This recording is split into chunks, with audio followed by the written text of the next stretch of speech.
El 14 de agosto de 1945, el día que la Segunda Guerra Mundial casi no termina.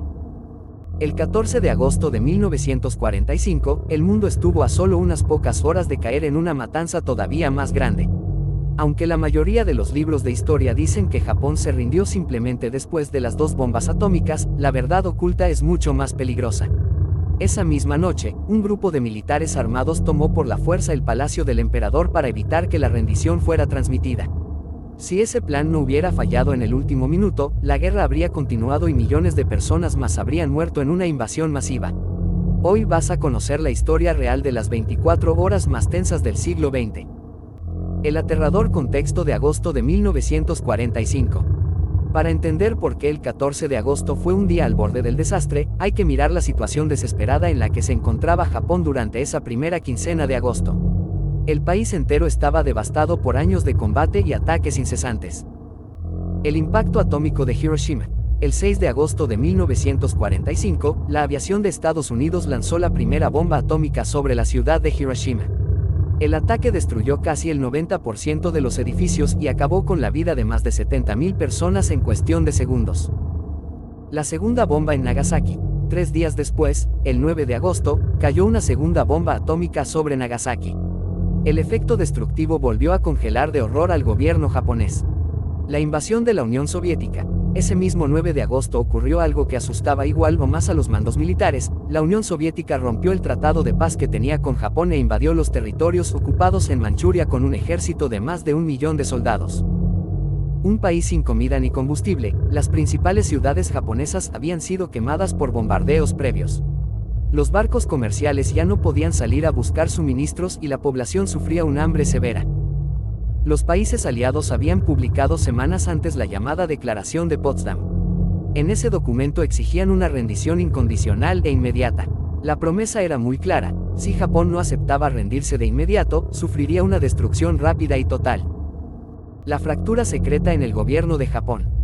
A pesar de que la derrota era inevitable desde un punto de vista militar, el gobierno japonés no lograba ponerse de acuerdo. En la cima del poder estaba el llamado Consejo Supremo para la Dirección de la Guerra, un grupo integrado por 6 hombres con las máximas responsabilidades políticas y militares. Este grupo de 6 personas estaba dividido exactamente a la mitad, lo que generaba un empate insuperable. Los 2 bandos en disputa. El grupo partidario de la paz estaba liderado por el ministro de Relaciones Exteriores, Shigenori Togo, el primer ministro Kantaro Suzuki y el ministro de la Marina, Mitsumasa Yonai. Ellos entendían que seguir la guerra contra las mayores potencias del planeta usando armas nucleares significaba el exterminio total del pueblo japonés. El grupo militar intransigente estaba liderado por el ministro de la guerra, Korechi Kanami, junto a los jefes del Estado Mayor del Ejército. Ellos creían que rendirse de forma incondicional destruía el honor de la nación. Preferían organizar una gran batalla final en las playas de Japón donde cada ciudadano peleara hasta la muerte. Para aceptar detener las armas, los militares exigían 4 condiciones obligatorias.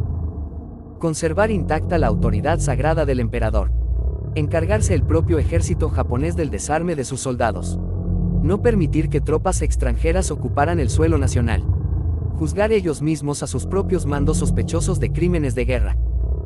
El primer ministro y el ministro de Relaciones Exteriores sabían perfectamente que los aliados jamás aceptarían esas condiciones. Mientras discutían horas y horas sin llegar a ningún acuerdo, las bombas seguían cayendo y la invasión soviética avanzaba rápido. La decisión del emperador: romper la tradición. Con el gobierno bloqueado en un empate de 3 contra 3, la única persona que podía romper el estancamiento era el emperador Hirohito. En el Japón de aquella época, el emperador no era considerado un político común, sino una figura sagrada. Por norma y tradición, el emperador nunca intervenía directamente en los debates del gobierno.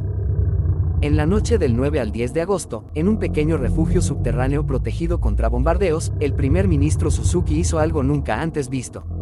Le pidió al emperador que tomara él mismo la decisión final para salvar al país. Hirohito rompió el silencio histórico y habló. Dijo que continuar la guerra solo traería la destrucción de la nación y el sufrimiento inútil de toda la humanidad. Ordenó que se aceptara la propuesta de los aliados. A pesar de esa orden, los desacuerdos entre los ministros sobre cómo redactar el texto final hicieron que pasaran varios días más sin enviar la respuesta oficial. Así fue como se llegó al punto crítico del 14 de agosto de 1945. A las 11 de la mañana de ese 14 de agosto, el emperador convocó a una última reunión a todos sus ministros. Escuchó nuevamente las quejas de los jefes militares y reafirmó su posición final: Japón debía rendirse de inmediato. Pidió que se redactara el documento oficial de rendición y anunció que él mismo grabaría un mensaje de audio para que toda la gente lo escuchara por radio. El secreto del vinilo, un mensaje histórico. El plan para anunciar el fin de la guerra requería una logística impecable durante la tarde y la noche del 14 de agosto. El emperador leería un texto llamado el Rescripto Imperial de Rendición. Técnicos de la Radio Pública Nacional llevarían equipos especiales al Palacio Imperial para grabar la voz del emperador en discos de vinilo. La grabación se guardaría bajo máxima seguridad durante toda la noche. Exactamente a mediodía del día siguiente, 15 de agosto, la voz se emitiría por todas las estaciones de radio del país. Escuchar la voz del emperador era algo nunca visto. La inmensa mayoría de la población japonesa jamás en su vida había oído hablar a Hirohito. Para la sociedad, escuchar su voz por la radio iba a ser un impacto emocional tremendo. Durante la noche del 14 de agosto, Hirohito leyó el texto frente al micrófono. La primera versión tuvo fallos de pronunciación por los nervios del momento, por lo que tuvo que realizar una segunda grabación completa.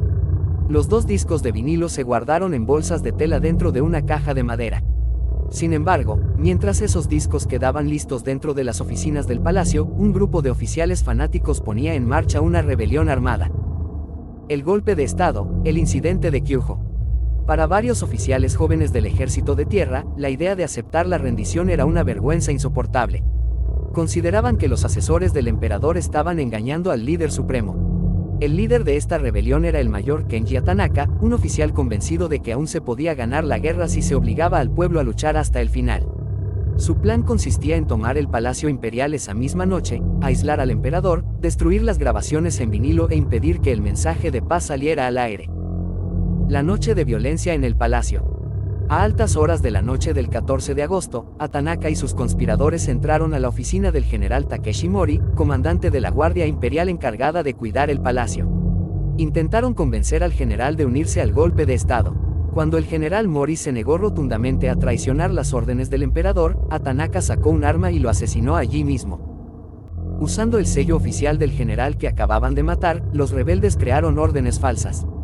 Con esas órdenes engañaron a los soldados de la Guardia Imperial para que tomaran el control de las puertas del palacio, cortaran los cables del teléfono e impidieran que nadie entrara o saliera del lugar. Una búsqueda desesperada en las sombras. Con el Palacio Imperial ocupado por tropas rebeldes durante la madrugada del 15 de agosto, empezó una cacería desesperada a oscuras. Los golpistas entraron a los edificios principales buscando dos objetivos prioritarios: los discos de vinilo con la voz del emperador y los funcionarios del gobierno encargados de la rendición. Revolvieron cajones, tiraron estantes, rompieron puertas e interrogaron con violencia a los empleados de la corte. La astucia que salvó la grabación. Un funcionario de la corte imperial llamado Yoshihiro Tokugawa logró actuar rápido antes de ser atrapado por los soldados armados. Tomó la caja de tela que contenía los dos discos de vinilo con la lectura de la rendición y la llevó a un cuarto secundario. Escondió la caja en un armario pequeño que estaba cubierto de carpetas viejas y papeles administrativos sin importancia. Durante varias horas, los soldados rebeldes caminaron por los pasillos pasando a solo unos centímetros del mueble donde descansaban los discos.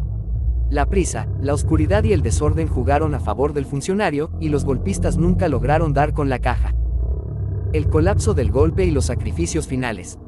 Hacia las primeras horas de la mañana del 15 de agosto, la rebelión militar comenzó a desmoronarse rápidamente. El mando del ejército del Distrito Oriental, con sede fuera del palacio, descubrió la falsedad de las órdenes y el asesinato del general Mori. El general Shizuichi Tanaka asumió el mando de las tropas leales, marchó hacia el Palacio Imperial, confrontó cara a cara a los oficiales rebeldes y les ordenó someterse de inmediato a la autoridad del emperador. Al ver que los demás cuarteles militares se negaban a sumarse al golpe y que los discos con la voz del emperador seguían desaparecidos, el mayor Kenji Tanaka comprendió que su intento de continuar la guerra había fracasado del todo. El trágico final de los líderes. El mayor Kenji Tanaka caminó hacia las afueras del Palacio Imperial, repartió panfletos donde explicaba sus motivos y se quitó la vida con su propia arma en el jardín. El ministro de la guerra Korechi Kanami, Aunque se había opuesto firmemente a la rendición durante las reuniones, se negó a apoyar el golpe militar por respeto al emperador.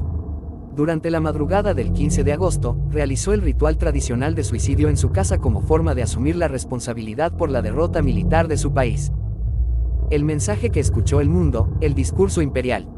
Con el palacio asegurado y las tropas rebeldes desarmadas, los empleados de la corte sacaron los discos de vinilo de su escondite y los llevaron protegidos hasta la estación de radio. A las 12 del día del mediodía del 15 de agosto de 1945, la Radio Nacional de Japón emitió el himno nacional y, acto seguido, la voz del emperador Hirohito llenó el aire. Por primera vez en la historia, las familias reunidas junto a los receptores en calles, talleres y casas escucharon la voz de su gobernante. Un mensaje complejo de entender. El mensaje radial no fue fácil de asimilar para el ciudadano común por varias razones importantes. Hirohito no utilizó el idioma cotidiano que hablaba la gente normal. Empleó un lenguaje formal y antiguo reservado exclusivamente para los documentos oficiales de la corte imperial. La calidad del sonido en los aparatos de radio de la época era muy deficiente y con mucha interferencia. Además, en ninguna parte del mensaje el emperador usó las palabras directas de rendición o derrota. En su lugar, explicó que la situación de la guerra no se había desarrollado necesariamente a favor de Japón y que continuar combatiendo significaría la ruina total de la civilización humana. La frase más famosa de aquel mensaje fue la petición a la ciudadanía de soportar lo insoportable y tolerar lo intolerable para poder construir un periodo de paz para las futuras generaciones. Las consecuencias globales, el fin del conflicto más sangriento.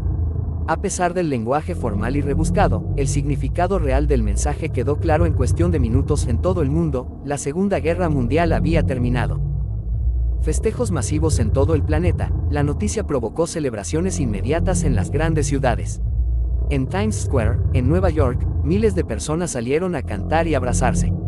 Ocurrió exactamente lo mismo en las calles de Londres, París y Sídney. Se evitó una invasión sangrienta. La decisión de rendirse el 14 y 15 de agosto canceló los planes de la Operación Downfall, la invasión militar terrestre que los aliados tenían preparada contra las islas de Japón. Las estimaciones militares indicaban que esa invasión habría provocado cientos de miles de muertos entre los soldados atacantes y millones de muertos entre los civiles japoneses. La firma final a bordo del barco. Semanas después, el 2 de septiembre de 1945, los representantes formales del gobierno de Japón subieron a la cubierta del barco de guerra estadounidense USS Missouri, anclado en la bahía de Tokio. Allí firmaron el documento oficial de rendición incondicional frente al general Douglas MacArthur, cerrando de forma definitiva la Segunda Guerra Mundial. El legado de un día que cambió la historia. El 14 de agosto de 1945 no fue un simple trámite en una oficina diplomática. Fue una jornada marcada por el miedo, los disparos en la noche y conspiraciones en los pasillos donde el destino de millones de vidas humanas dependió de un par de discos de vinilo escondidos en un armario lleno de papeles viejos. Gracias a que esa grabación logró salvarse del golpe de Estado, el conflicto más devastador de la historia moderna pudo llegar a su fin. Si quieres conocer la historia exacta de lo que ocurrió durante la firma formal en la cubierta del acorazado USS Missouri, haz clic en el video que te está apareciendo en pantalla en este momento.